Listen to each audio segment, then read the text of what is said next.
Alors, nous commençons une série de 3 volets sur la vie du marquis de Lafayette.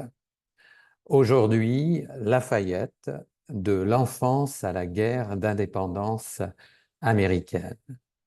Dans 6 semaines, je vous parlerai du marquis sous la Révolution française et le Premier Empire. Et pour conclure, le 3e volet, en décembre, abordera la vie de Lafayette sous la Restauration jusqu'à sa mort en 1834. Alors, Gilbert du Motier, marquis de Lafayette, voit le jour le 6 septembre 1757. Il naît en Auvergne, au château de Chavagnac, dans le Massif central. Ce château est une magnifique maison forte du XIVe siècle, entourée d'un hameau de 800 âmes, perché à 700 mètres d'altitude. Le père du jeune marquis, Michel Louis-Christophe Dumotier, appartient à la vieille noblesse provinciale française. Il est colonel aux Grenadiers de France, un corps d'élite à cheval. Il va participer à la guerre de 7 ans qui oppose Louis XV à l'Angleterre et à la Prusse notamment. Hélas, le colonel meurt prématurément lors de l'été 1759 à la bataille de Minden en Westphalie. Un boulet de canon ennemi s'écrase à quelques pas seulement de son cheval. Il n'a que 27 ans. Son fils unique est désormais orphelin et n'a pas encore atteint sa 2e année. La mère du jeune marquis, Marie-Louise Joly de la Rivière, se retrouve veuve à 22 ans. C'est une aristocrate dont la famille a des racines à Saint-Brieuc, en Bretagne. Elle décide alors de quitter Chavagnac et s'installe chez ses parents et grands-parents qui vivent au Palais du Luxembourg à Paris. Et elle laisse son fils en Auvergne. Il sera élevé par sa grand-mère paternelle, Marie-Catherine de Suat, dame de Chavagnac. Elle a 69 ans. Alors, la mort dramatique du père de Lafayette va avoir un impact psychologique considérable sur l'enfant.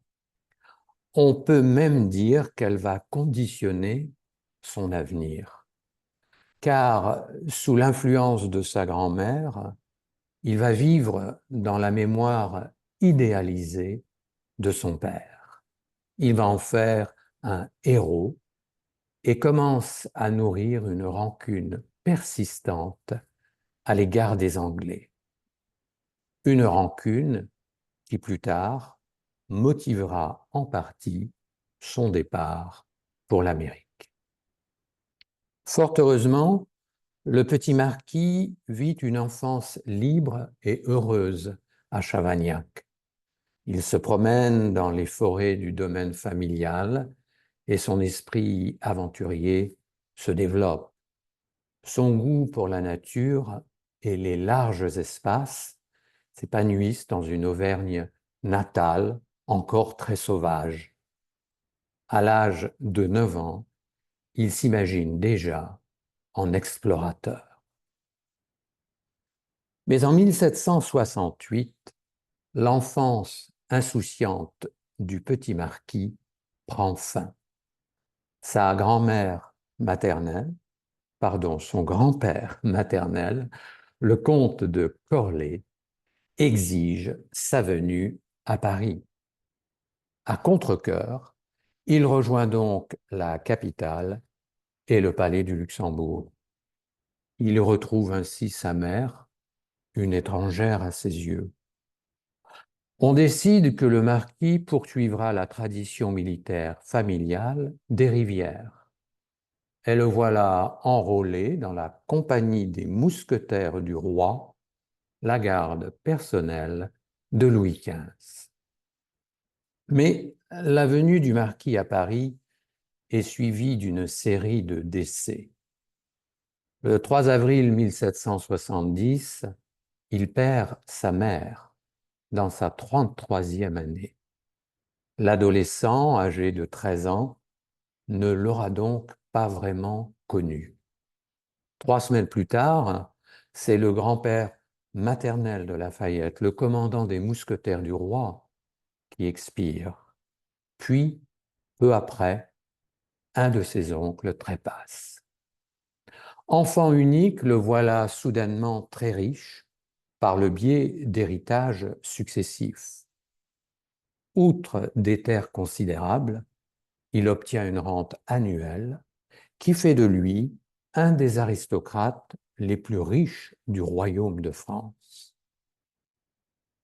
Alors le marquis, on l'aura compris, est un très bon parti.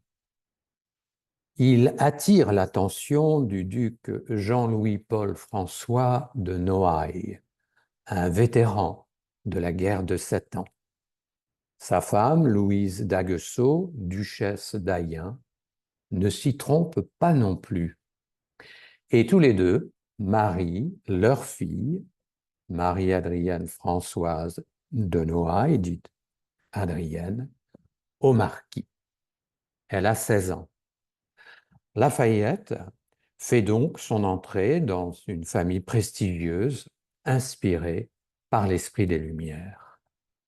Car pour son beau-père, mécréant et rationaliste, le savoir découle de la science.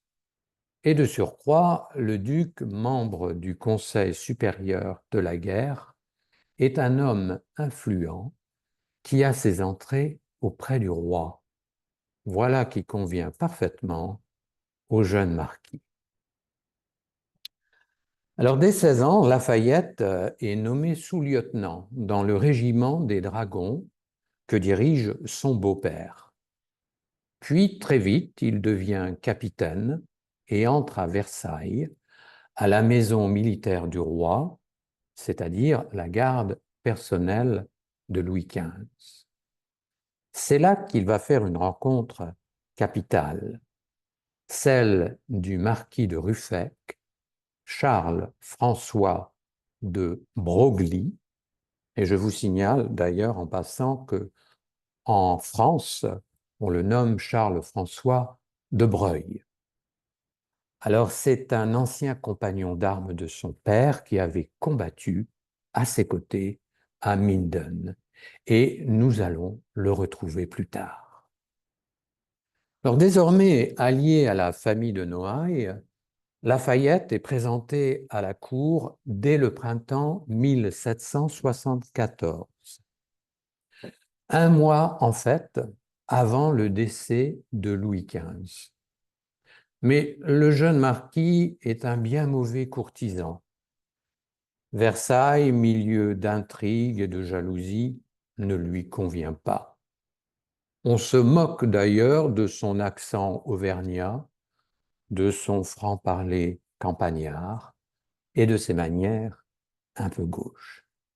À 17 ans, il n'a déjà qu'une envie, s'échapper de la cour et découvrir le monde.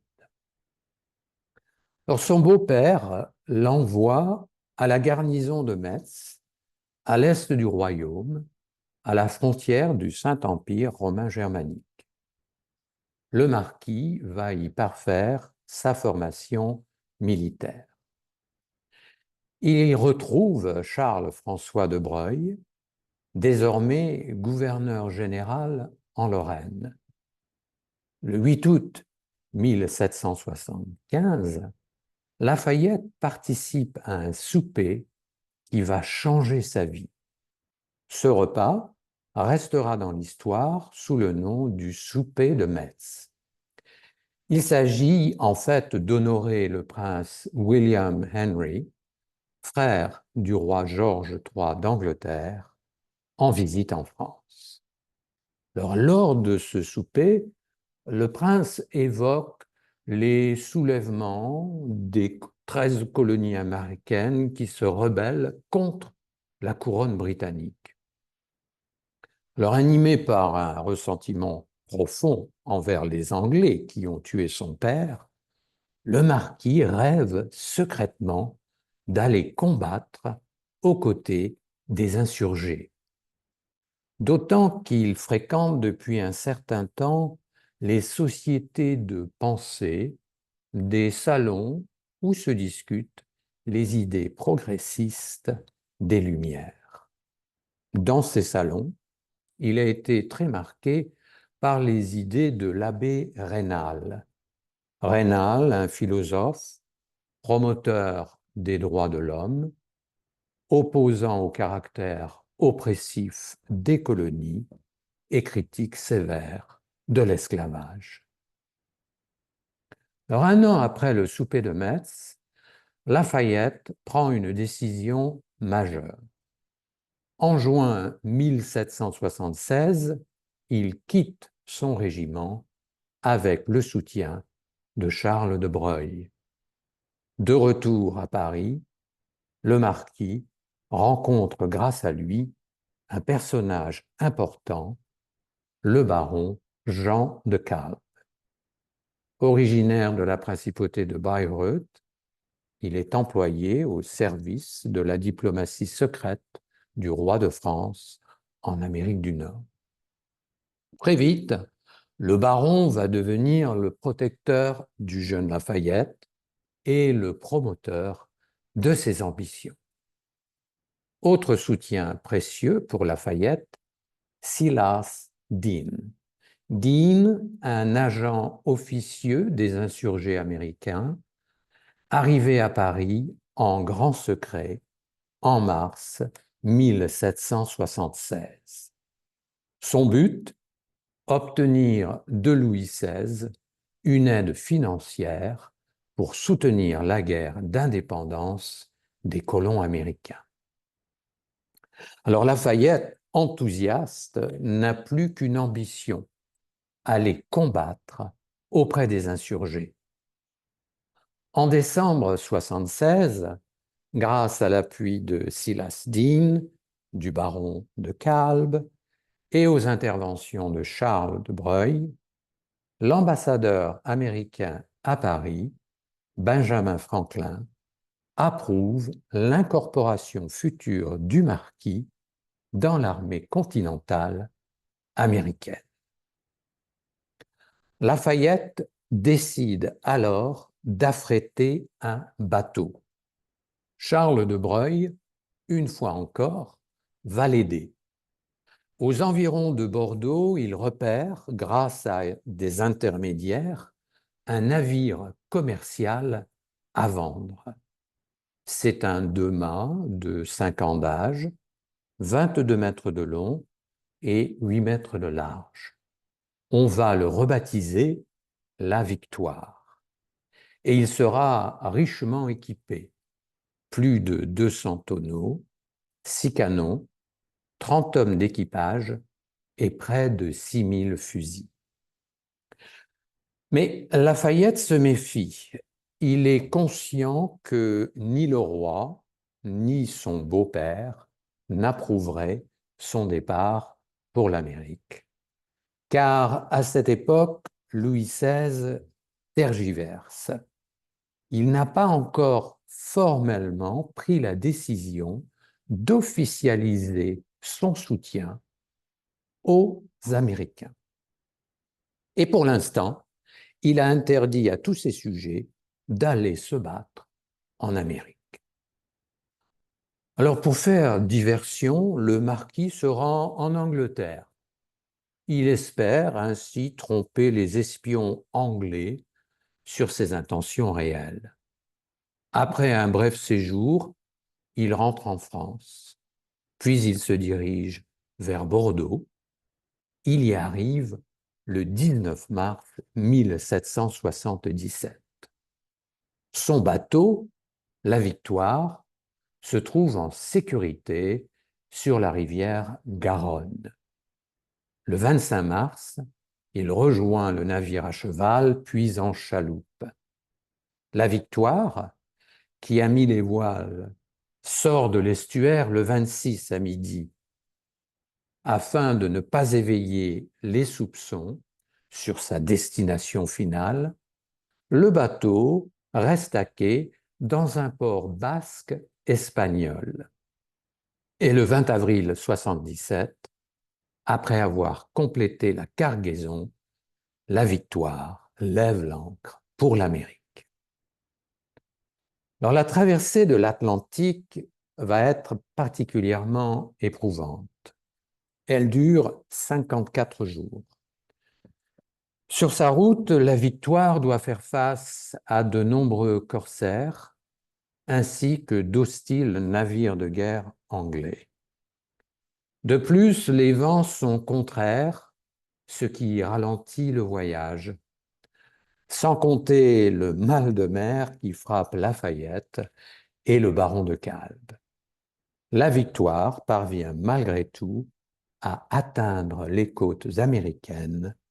Nous sommes le 12 juin 1777. Alors, le bateau touche terre en Caroline du Sud. Il mouille à South Inlet, près de la ville de Georgetown.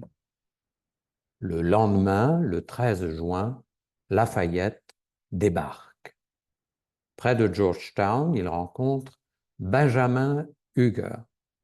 C'est un riche propriétaire terrien qui combat aux côtés des insurgés. Huger offre l'hospitalité au marquis et au baron de Kalb.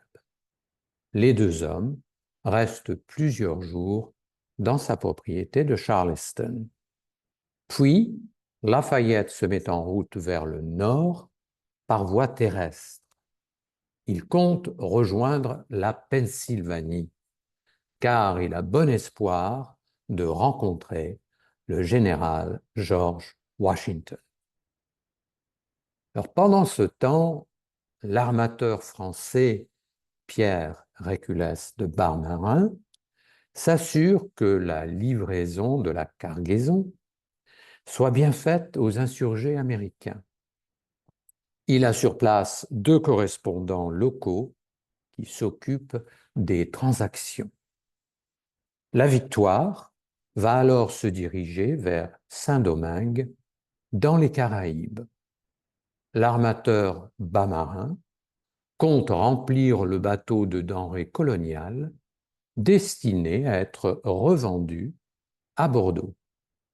Mais hélas, le 14 août 1777, la Victoire fait naufrage. Touchée par un boulet anglais, elle heurte un banc de sable et coule aux abords de Charleston. Elle disparaît alors à tout jamais. Alors pour sa part, Lafayette arrive sans encombre à Philadelphie. Il a appris les rudiments de la langue anglaise grâce au baron de Kalb lors des 7 semaines de leur traversée. L'appartenance du marquis à une loge maçonnique française depuis l'âge de 18 ans va lui permettre d'être présenté à de nombreuses personnalités philadelphiennes. Une lettre adressée au Congrès par Benjamin Franklin lui ouvre également beaucoup de portes. Et le jeune marquis offre ses services à titre gratuit le 31 juillet 1777. Il est enfin intégré à l'armée révolutionnaire avec le grade de major général. C'est donc à Philadelphie, la capitale des insurgés, que le marquis et George Washington font connaissance à 2 rues de l'endroit où je vous parle d'ailleurs. Washington est alors commandant en chef de l'armée depuis 2 ans. Mais c'est un homme qui doute. En fait, Washington est surtout à la tête d'une armée en fuite, pourchassée par les Anglais. Et il s'inquiète beaucoup d'une flotte de navires britanniques voguant vers Philadelphie, sans compter une armée en marche de 18 000 soldats anglais. Quant aux troupes révolutionnaires qu'il dirige, elles sont sous-équipées et affaiblies par une épidémie de variole et de jaunisse. Pire encore, les caisses des insurgés sont vides. C'est donc dans ce contexte incertain qu'a lieu la rencontre le 3 août 77. Washington, 45 ans, est frappé par l'enthousiasme du jeune marquis, 19 ans. Cependant, il se méfie grandement de la prolifération des aristocrates français sur le continent, car beaucoup d'entre eux sont guidés par la soif de gloire ou des desseins mercantiles.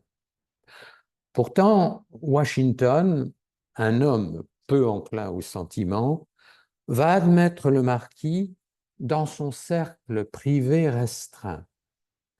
Il voit dans ce jeune homme de 19 ans le fils qu'il n'a jamais eu, et Lafayette, ce père qu'il a toujours souhaité avoir.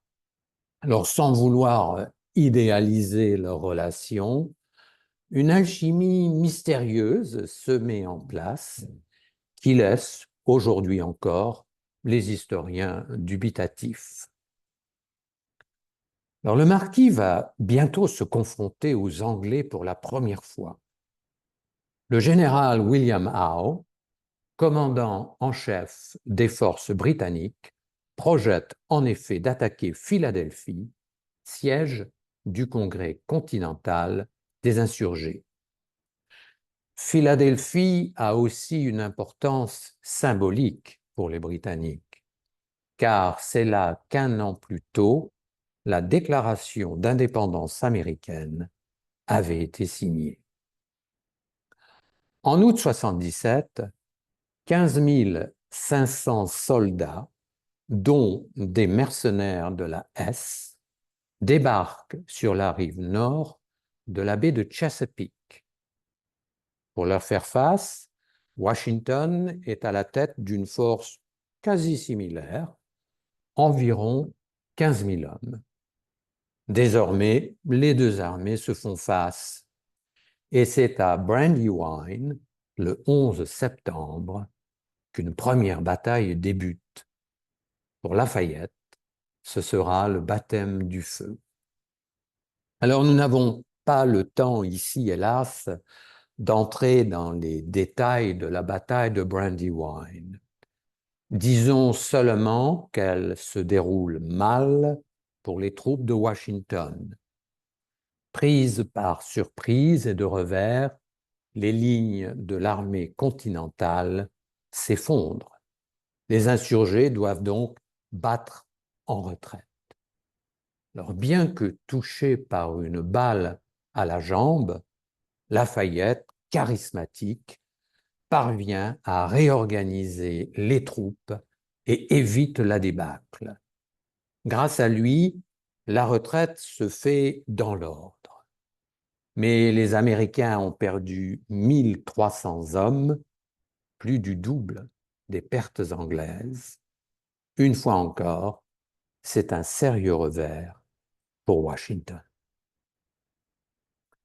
Dans le lendemain de la bataille de Brandywine, Washington cite Lafayette pour bravoure et ardeur militaire. Il écrit au Congrès afin de le nommer chef de division. Mais le chaos règne à Philadelphie et cette demande ne verra pas le jour dans l'immédiat. Le marquis, pendant ce temps, part en convalescence à Bethléem, en Pennsylvanie, où il est soigné 2 mois durant. La défaite de Brandywine a de sérieuses conséquences pour les insurgés, car à la mi-septembre, les Anglais marchent sur Philadelphie et occupent la ville. Le Congrès continental se replie alors sur York, en Pennsylvanie. Quant au gros des troupes anglaises, elles campent à Germantown, à 8 kilomètres au nord de la ville. À dater de décembre 1777, Lafayette stationne au campement militaire de Valley Forge, à quelques heures de marche de Philadelphie. Le site du campement se trouve sur un plateau, une position défensive avantageuse en cas d'attaque ennemie. Le voilà désormais aide de camp du général Washington. Ce dernier est embarrassé par l'état assez déplorable de ses troupes. Les équipements sont sommaires, les tenues et l'armement militaire manquent. De plus, le recrutement militaire diminue et les désertions, elles, sont en constante augmentation. Pour sa part, Lafayette vient de prendre le commandement d'un nouveau régiment. Il a fourni à ses frais mousquets et uniformes à ses soldats. Mais, malgré son rang et ses privilèges, il partage avec ses hommes les épreuves et les privations. Très vite, il devient populaire parmi les combattants. Il hérite d'ailleurs du sobriquet l'ami des soldats. Alors, lors de la période hivernale, les combats sont au point mort. Retranché à Valley Forge avec ses hommes, Washington en profite pour renforcer l'entraînement militaire. Il est assuré par l'arrivée d'un ancien officier prussien passé au service du roi de France, le baron von Steuben. Ce dernier remonte le moral des troupes et il établit les bases d'une véritable armée. L'espoir renaît. Pourtant, les problèmes subsistent. On recense 2900 hommes qui sont impropres au combat à cause de la pénurie d'équipements militaires. Et les épidémies font leur œuvre. Grippe, typhus et dysenterie tuent 2000 personnes. Alors, c'est dans ces conditions difficiles que Lafayette apprend une bonne nouvelle, la naissance de sa deuxième enfant, Anastasie, qui a déjà 5 mois. Mais quelques mois plus tard, il apprend aussi que sa première fille, Henriette, est décédée alors qu'elle n'avait que 2 ans. Sa femme et son beau-père le supplient de rentrer en France. Pourtant, malgré le mal du pays, il persévère. Il n'abandonne pas Washington et ses amis américains et va rester à leur côté à Valley Forge. L'hiver 77-78 s'avère difficile. La succession de gel et de dégel, de neige et de pluie affecte le moral des troupes. En outre, le manque de nourriture se fait sentir. Alors, on se débrouille comme on peut. On pêche et on chasse dans la nature environnante. Les hommes, organisés en petits groupes, construisent des cabines en rondins de 4 mètres sur 6 environ. Cela va leur permettre de se protéger des rigueurs de l'hiver. Bientôt, le campement prend l'apparence d'une véritable ville avec près de 2000 huttes en ligne parallèle. Les soldats creusent aussi des kilomètres de tranchées afin de se protéger d'une attaque surprise. Peu à peu, Au cours de l'hiver, puis du printemps, le campement de Vallée-Forge va croître. Ainsi, de 12 000 hommes en décembre 1977, la population atteint 20 000 âmes en juin 1978, tous venus des 13 colonies. Mais on aurait tort de penser que la population est uniquement masculine. 400 femmes environ sont présentes. Il y a des épouses de soldats, parfois accompagnées de leurs enfants. Alors, beaucoup de ces femmes sont cantinières, elles s'occupent de la cuisine et de la lessive. D'autres remplissent le rôle d'infirmières. Elles s'approvisionnent aussi dans les hameaux voisins, sur les marchés des Quakers. On dénombre également 500 esclaves environ. Les femmes sont surtout les servantes des officiers. Des hommes noirs, asservis ou libres, composent une partie de la population du cantonnement. Certains sont combattants, d'autres espions, valets d'écurie, forgerons, charpentiers, artificiers ou servants. S'ils portent l'uniforme, l'armée leur donne l'opportunité d'acheter leur liberté au prix du sang. Dès février 1778, Washington crée une compagnie distincte de soldats de couleur. Alors à ce titre, il faudra d'ailleurs attendre 1948 pour que la ségrégation entre blancs et noirs prenne fin au sein des unités de l'armée américaine.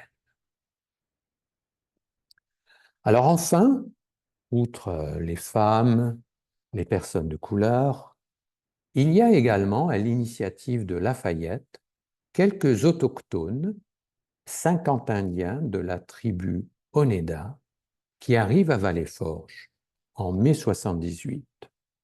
Ils sont réputés, en effet, pour leur qualité de pisteurs, et nous y reviendrons bientôt. Alors, en mai 78, une nouvelle fondamentale arrive à Vallée-Forge. Lafayette apprend par courrier que Louis XVI a enfin officialisé l'alliance franco-américaine. En fait, des traités avaient été signés à Paris en grand secret dès le mois de mars. Alors, cette annonce arrive à point nommé, car durant les 6 mois passés au campement, les soldats des 13 colonies se sont transformés en une véritable armée sous la houlette de von Steuben. Et avec l'aide française promise, Washington se sent maintenant capable de battre les Anglais. Alors avec le retour du printemps, le général envoie Lafayette et 2200 hommes à Barron Hill, au nord-ouest de Philadelphie. Il lui donne pour mission de sécuriser la route qui mène à Vallée-Forge et de l'informer des mouvements des troupes anglaises. Mais la mission tourne mal. En effet, le jeune marquis commet une erreur de jugement. Il ne suit pas les conseils de Washington, qui lui avait demandé de ne jamais passer plus d'une nuit avec ses troupes au même endroit. Du coup, les soldats de Lafayette sont repérés par les éclaireurs du général britannique William Howe.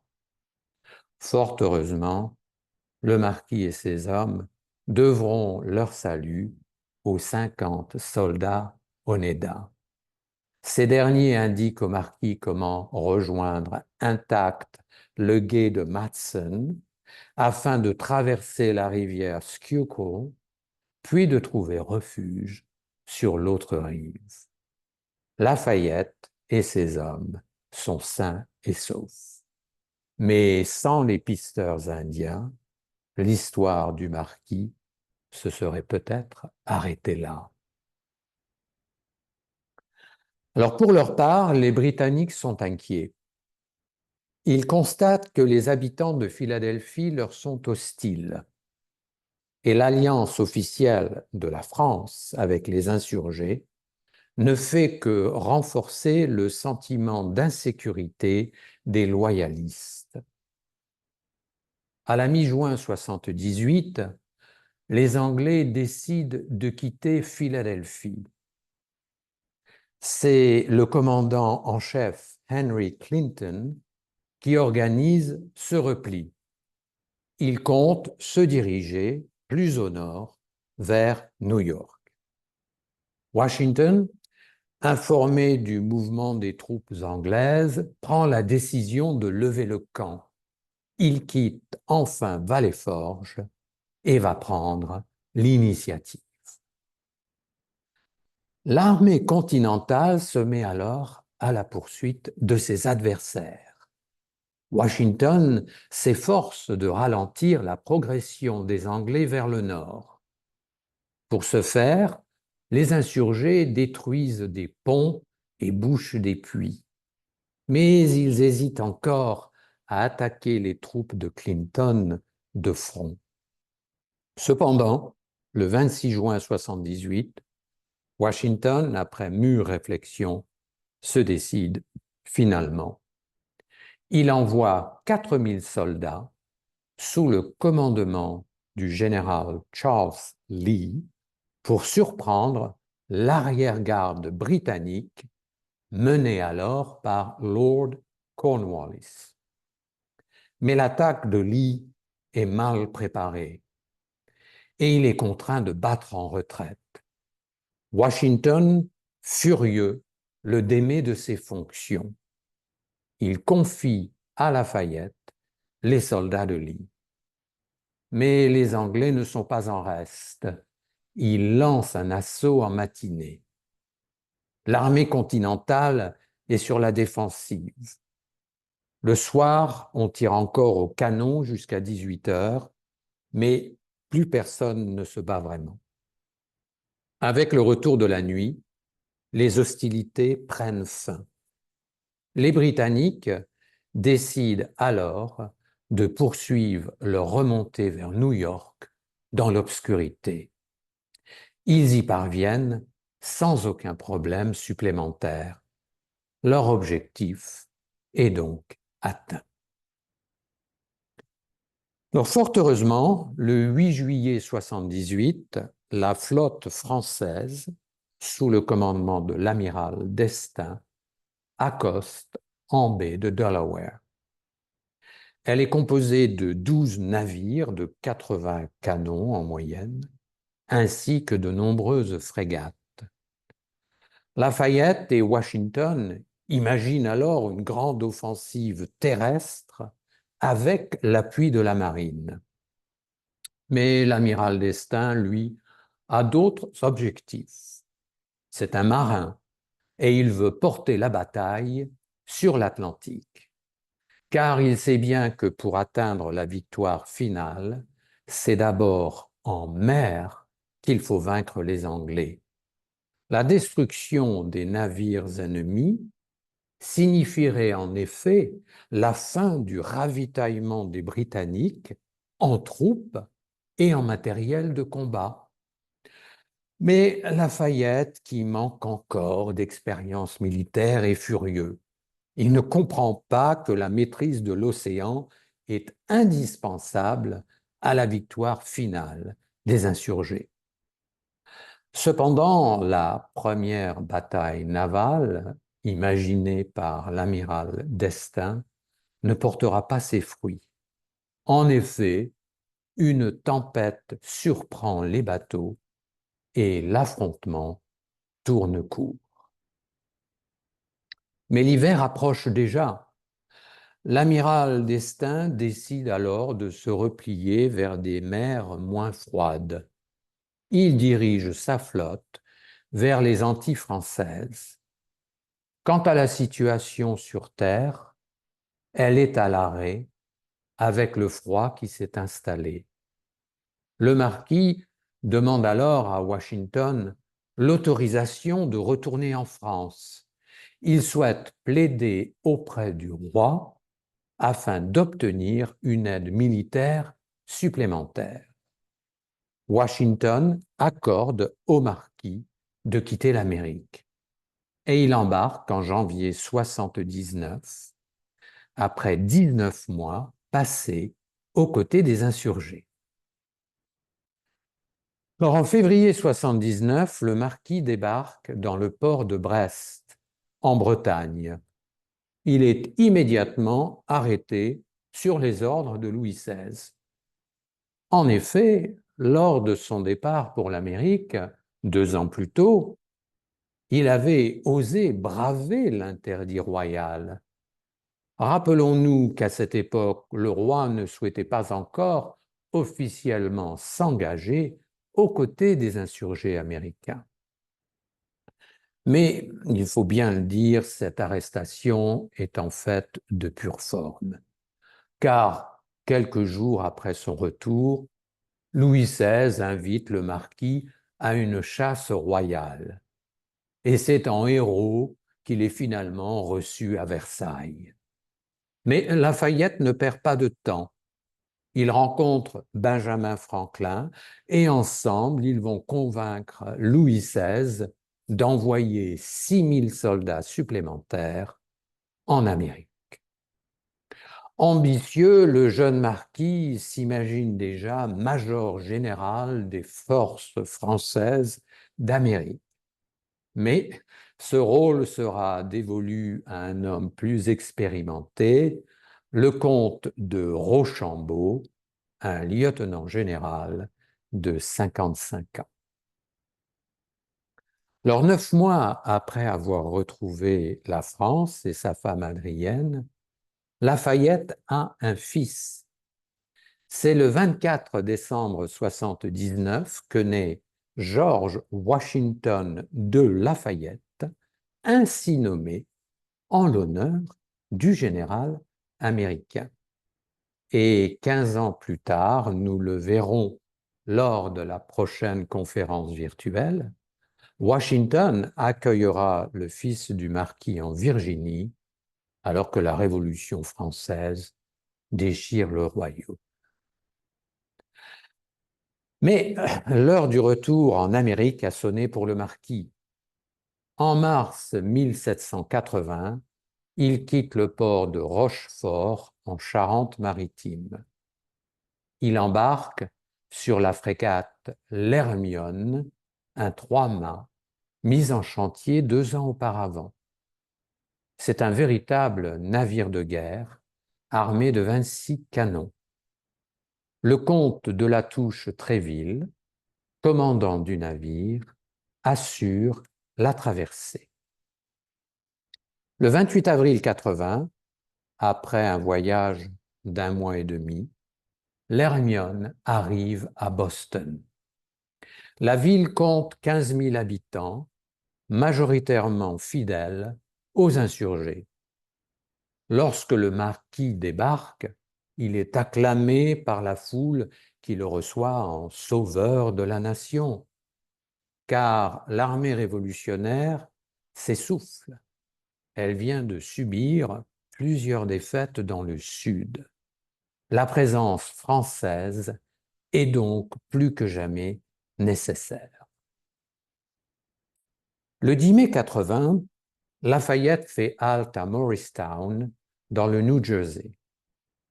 Il y rencontre le général Washington, très heureux du retour de son protégé. 2 mois plus tard, le comte de Rochambeau débarque avec ses 6000 hommes à Newport, dans le Rhode Island. Il y établit un campement. Mais il refuse d'avancer sans le support de la flotte française, bloquée par les Anglais dans la baie de Narragansett. Lafayette, impulsif, montre son agacement, d'autant qu'il a la douleur d'apprendre la mort de son ami Jean de Kalb, décédé lors de la bataille de Camden en août 80. Washington, plus sage, essaie de calmer les ardeurs de son jeune compagnon. En fait, Français et Américains sont dans l'impasse. Et pendant près d'une année, la situation est bloquée. Lafayette est chargé de surveiller le nord du New Jersey et de l'État de New York. Mais il trépigne d'impatience. Et la trahison d'un des généraux de l'armée continentale, Benedict Arnold, qui vient de rejoindre les Anglais, n'arrange pas l'affaire. Au début de l'année 1781, Lafayette est affecté au commandement militaire de la Virginie, plus au sud donc.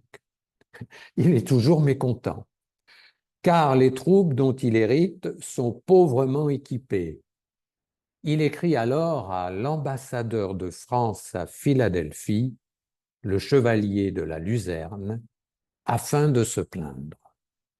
Ce dernier sollicite une aide massive que Louis XVI va approuver. Pendant ce temps, le général Washington, plus au nord, planifie une attaque contre les troupes de Lord Cornwallis. Mais il se garde bien d'informer le marquis de son plan, car les routes ne sont pas sûres et il craint que son message soit intercepté par les Anglais. En mai 81, le comte de Rochambeau et le général Washington se rencontrent dans le Connecticut. Ensemble, ils élaborent une stratégie commune. Et début juillet, les troupes de Rochambeau quittent enfin Rhode Island. Ces 6000 hommes se mettent en mouvement. Ils traversent le Connecticut afin de rejoindre Washington et Von Steuben près de New York.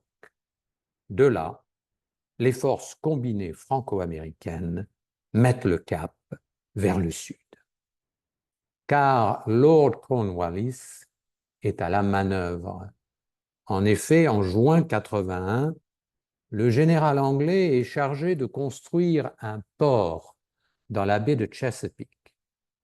Grâce à cette base arrière, il pense pouvoir reconquérir Philadelphie. Mais pour construire ce port, Cornwallis a besoin de main-d'œuvre. C'est alors que le marquis, toujours stationné en Virginie, est informé de déplacements d'unités de l'armée ennemie. À la tête de 4000 soldats, il décide donc d'attaquer l'arrière-garde anglaise qui est en quête de ravitaillement.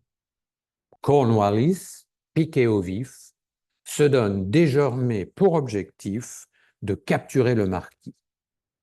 Heureusement, Rochambeau, qui avant de ce projet, décide de se diriger vers Yorktown, le quartier général de Cornwallis.